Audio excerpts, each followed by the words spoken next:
Pengantar,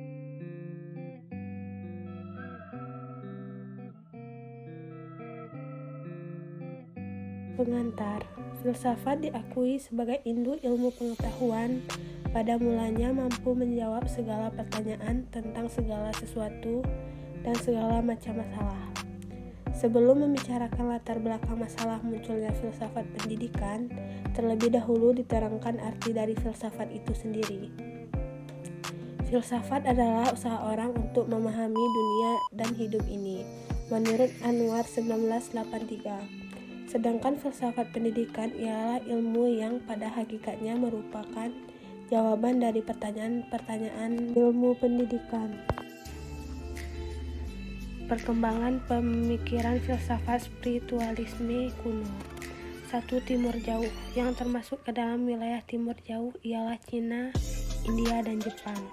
Di India berkembang filsafat spiritualisme, Hinduisme, dan Buddhisme. Sedangkan Jepang berkembang Taoisme dan Konfusianisme menurut Gajalba 1986. Hindu. Filosof Hindu sangat berperan dalam dunia berpikir atau filsafat. Filsafat itu juga benar merasakan bahwa dunia atau alam ini penuh rahasia dan manusia yang terdapat di alam semesta merupakan suatu amat yang kecil. Agama Hindu yang politheisme dan kuno tersebut telah berkembang selama ribuan tahun. Mempunyai banyak dewa yang dipuja. Ada 3 dewa utama yakni Brahmana, Siwa, dan Wisnu.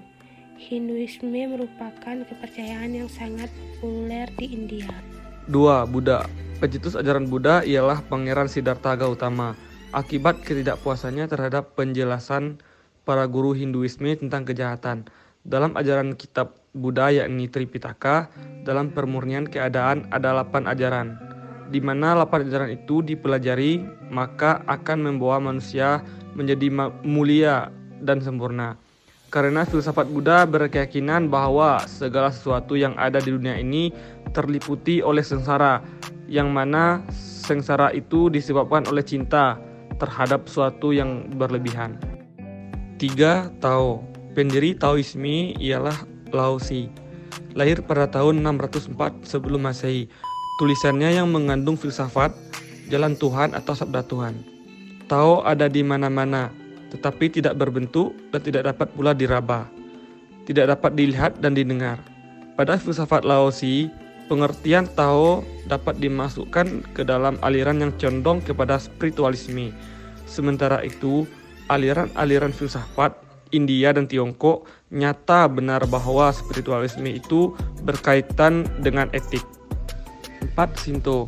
Shinto atau Shintoisme merupakan salah satu kepercayaan yang diperlukan masyarakat Jepang.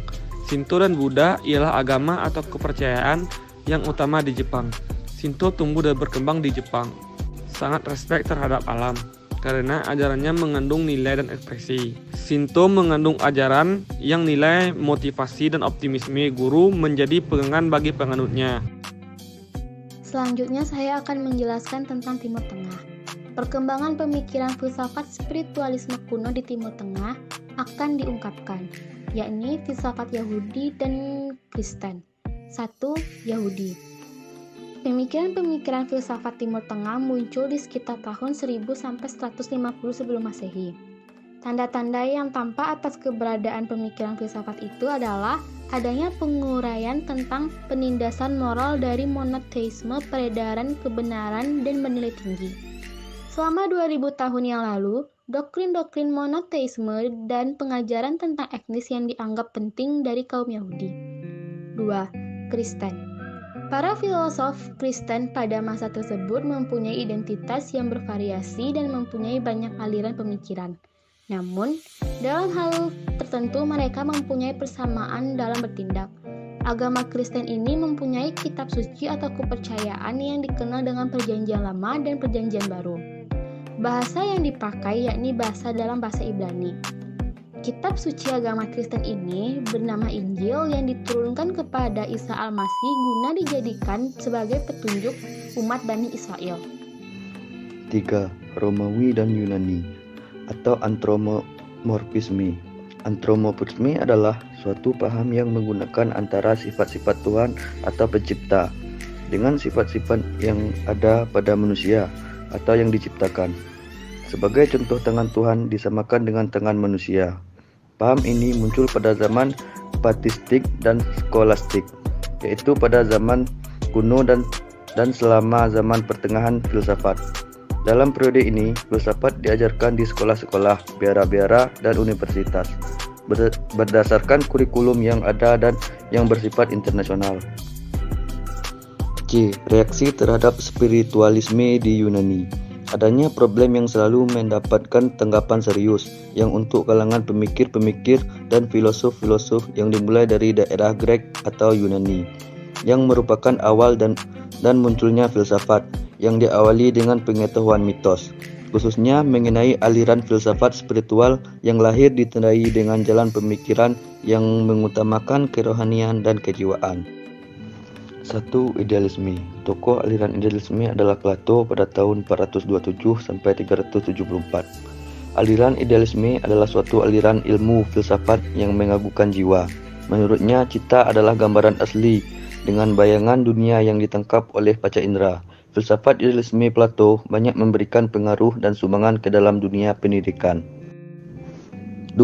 Materialisme. Aliran materialisme adalah suatu aliran filsafat yang berisikan tentang ajaran kebendaan, di mana benda merupakan sumber segalanya, sedangkan yang dikatakan materialitis mementingkan kebendaan menurut materialisme. 3. Rasionalisme. Aliran rasionalisme disebut aliran tunggal yang paripurna, yang statusnya melengkapi yang lain. Dalam hal ini, isi aliran rasionalisme yang merupakan salah satu aliran filsafat. Pemikiran filsafat Yunani kuno hingga abad pengetahuan. Suatu pandangan dunia, umumnya suatu pandangan teoritis, mempunyai hubungan erat dengan lingkungan di mana pemikiran itu dijalankan. Lahirnya filsafat Yunani dalam abad ke-6 sebelum Masehi. Filsafat merupakan ilmu di samping ilmu-ilmu lain, melainkan meliputi semua pengetahuan ilmiah.